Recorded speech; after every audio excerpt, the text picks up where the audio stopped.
Good morning student. आज हम आपको संविधान के बारे में कुछ जानकारी देंगे।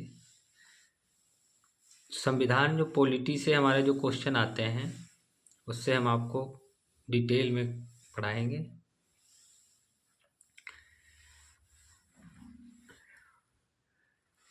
संविधान क्या है? संविधान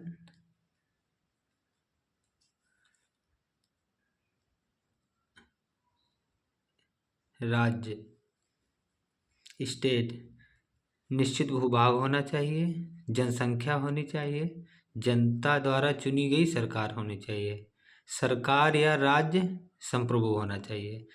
संप्रभु, सरकार या राज्य संप्रभु मतलब अपनी स्वेच्छा से अपने अधिकार होने चाहिए।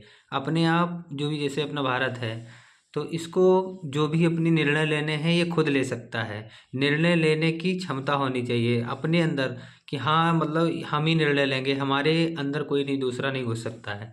हमें जो करना है वही करना है। ये नहीं है दूसरा देश आज दूसरे दिन आके बोले कि नहीं ऐसा नहीं, ऐसा करो, नहीं इसके साथ दोस्ती करो, इसके साथ नहीं करो। ऐसा कुछ नहीं है। हमें जिसके साथ जैसा व्यवहार करना है हम खुद करें। इसे राज्य संप्रभु कहते हैं।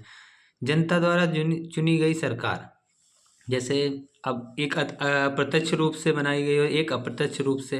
तो प्रत्यक्ष रूप से जो जनता द्वारा चुनी गई सरकार होती है तो वो सरकार जनता द्वारा चुनी गई होनी चाहिए। ठीक है। और एक जनसंख्या, जनसंख्या तो होनी चाहिए। जैसे मान लीजिए एक राज्य है, राज्य में क्या होगा? जनसंख्या होगी। जनसंख्या नहीं होगी तो राज्य कैसे बनेगा? तो जनसंख्या होनी चाहिए। एक निश्चित भूभाग होना चाहिए, जैसे एक मतलब एरिया होना चाहिए। एरिया ही नहीं है तो किसको राज्य बनाएंगे? प्रॉपर पूरा एरिया होना चाहिए, फिर उसमें जनसंख्या होनी चाहिए, फिर उसमें जनता द्वारा चुनी गई सरकार होनी चाहिए। सरकार जो है राज्य संप्रभु होना चाहिए, उसकी अपनी एक सीमा होनी चाहिए। सीमा के हिसाब से उसका अपना जो भी वहाँ करना है, ठीक है, कैसे कैसे सरकार चलानी है, तो उसको राज्य कहते हैं। संवैधानिक विकास, संवैधानिक विकास, हिस्टोरिकल बैकग्राउंड। हिस्टोरिकल बैकग्राउंड क्या है?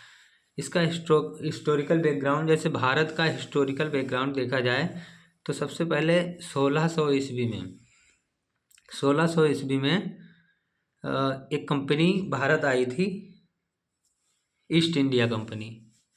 तो जब ईस्ट इंडिया कंपनी भारत आई थी तो वो यहाँ पे व्यापार करने के लिए आई थी। व्यापार करने के लिए आई थी, लेकिन वो यहीं आके बस गई।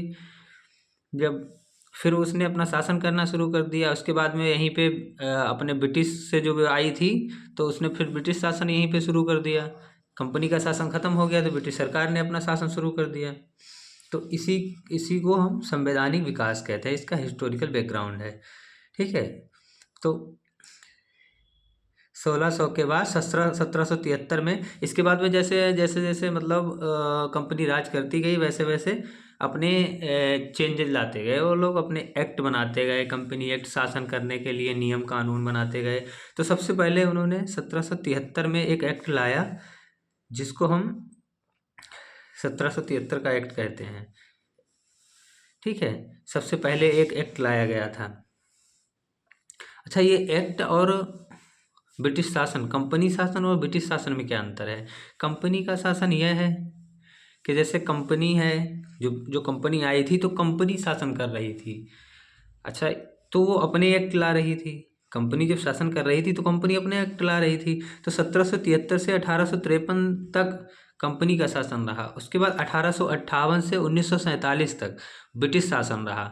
ब्रिटिश शासन किया, मतलब कंपनी ने शासन नहीं किया, फिर ब्रिटिश ने शासन किया। और 1858 से और 1947 तक, 1947 में अपना देश आज़ाद हो गया। इसके बाद में अभी तक अपना शासन चल रहा है। तो सबसे पहले हम पढ़ते हैं 1773 का एक्ट। तो इसमें टोटल 1773 का act, 1784 act, 1793 act, 1813 act and 1833 act, 1853 का एक्ट। ये 20-20 साल करके ऐसे बढ़े हुए हैं। 1773 याद करने में बहुत सरल है। 1773 के बाद 1784 में एक बार आया। उसके बाद 1784 को अगर छोड़ें तो 1773 के बाद 1793 20 बढ़ गया, फिर 1713 20 बढ़ गया, 1733 20 बढ़ गया, 1753 फिर 20 बढ़ गया। ऐसे ऐसे 20 करके बढ़ाएंगे तो आसानी से याद हो जाएगा। ठीक है। 1773 एक्ट कंपनी के अधिकारी व कर्मचारियों को नियंत्रित करने के लिए, ये एक्ट 1753 क्यों लाया गया? कंपनी के अधिकारियों व कर्मचारियों को नियंत्रित करने के लिए लाया गया। जैसे क्या होता था कि जैसे कंपनी के बड़े अधिकारी कर्मचारी थे, वो भारतवासियों से कर वसूलते थे।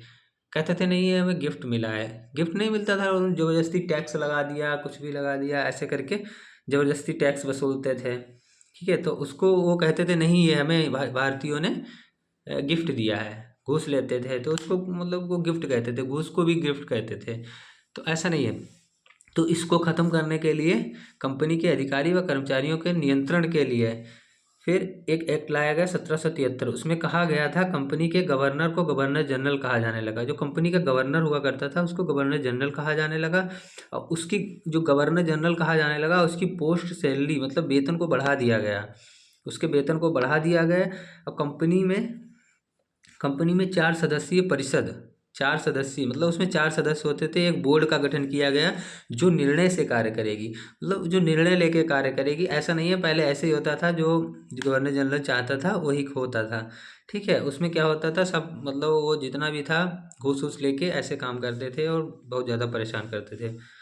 उसके बाद में पहला गवर्नर जनरल पहला गवर्नर जनरल वारेन हेस्टिंग, पहला गवर्नर जनरल वारेन हेस्टिंग था। और गवर्नर जनरल के 4 साथ अन्य 4 मतलब सदस्य आए थे, को मतलब नामित किया गया था। ऐसा नहीं कि जो परिषद बनाया गया था उसमें 5 टोटल 5 सदस्य, गवर्नर जनरल और प्लस 4 और सदस्य थे। 4 सदस्य परिषद को का गठन, गवर्नर जनरल प्लस 4 और सदस्य का गठन किया गया था।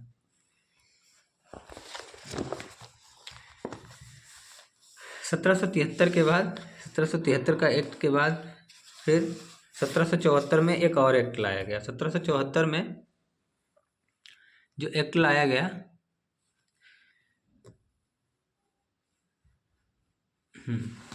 1774 में एक उच्चतम न्यायालय की स्थापना की गई। 1774 में एक उच्चतम न्यायालय की स्थापना की गई। इसके प्रथम मुख्य न्यायाधीश इलीजा इम्पे थे।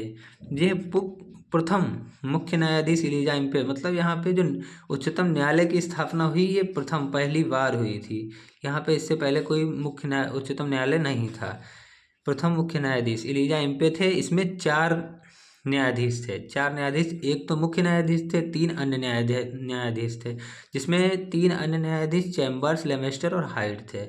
ये बहुत इंपॉर्टेंट है, ये क्वेश्चन में बराबर से पूछता है। इसके प्रथम मुख्य न्यायाधीश इलीजा इम्पे थे, ये भी बहुत बार पूछा है।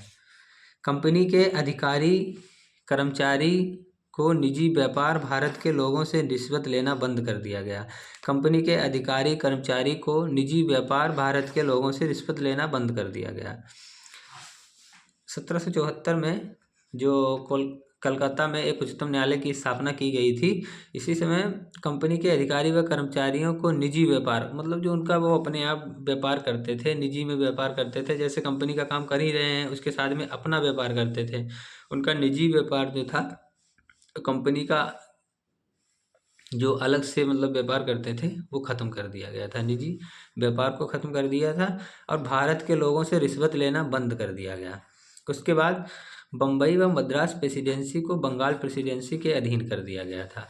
बम्बई और मद्रास प्रेसिडेंसी को बंगाल प्रेसिडेंसी के अधीन कर दिया गया था। उसके बाद में 1781 एक्ट लाया। 1781 एक्ट को एक्ट ऑफ सेटलमेंट कहते हैं। तो एक्ट ऑफ सेटलमेंट लाया गया 1781 के बाद। 1784 के बाद 1781 में एक्ट ऑफ सेटलमेंट लाया गया था। 1773 के रेगुलेटिंग एक्ट की कमियों को दूर करने के लिए 1781 के एक्ट में एक्ट ऑफ सेटलमेंट लाया गया। 1773 मतलब जो 1781 में एक्ट ऑफ सेटलमेंट लाया गया, जो 1773 में जो भी कमियां रह गई थी, 1773 के रेगुलेटिंग एक्ट में जो कमियां रह गई थी, 1773 के रेगुलेटिंग एक्ट में जो कमियां रह गई थी, उन कमियों को दूर करने के लिए 81 में एक्ट ऑफ सेटलमेंट लाया गया। इसमें गवर्नर परिषद को सुप्रीम कोर्ट की शक्तियों से अलग कर दिया गया।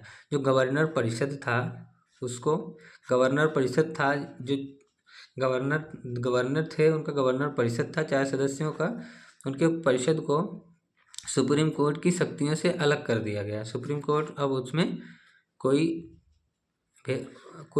अंडर वो कुछ नहीं करेगा। अब गवर्नर द्वारा बनाए गए कानून की जांच उच्चतम न्यायालय नहीं करेगा। अब गवर्नर द्वारा बनाए गए कानून की जांच उच्चतम न्यायालय नहीं करेगा। गवर्नर परिषद को सुप्रीम कोर्ट की शक्तियों से अलग कर दिया गया। अब गवर्नर द्वारा बनाए गए कानून की जांच उच्चतम न्यायालय नहीं करेगा। ये बात कही गई थी। 1784 पिट्स इंडिया एक्ट, 1784 का पिट्स इंडिया एक्ट। इसके बाद में 1784 में एक एक्ट लाया गया, कंपनी के राजनैतिक व्यापारिक कार्यों को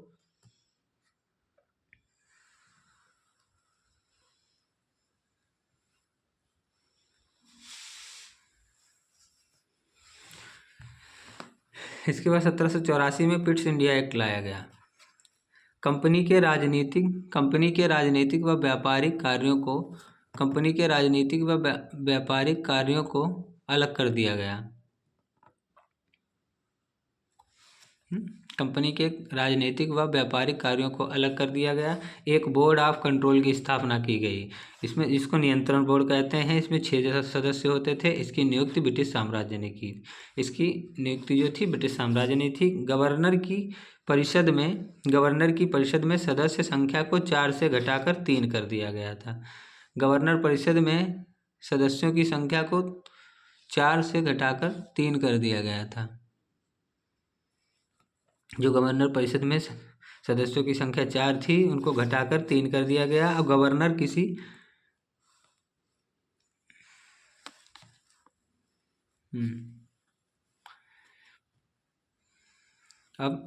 गवर्नर किसी राजा या नवाब के साथ किसी भी प्रकार का संधि या समझौता बोर्ड ऑफ कंट्रोल की सहमति के बाद करेगा। गवर्नर किसी भी राजा या नवाब के साथ किसी भी प्रकार का संधि या समझौता बोर्ड ऑफ कंट्रोल के सहमति से करेगा।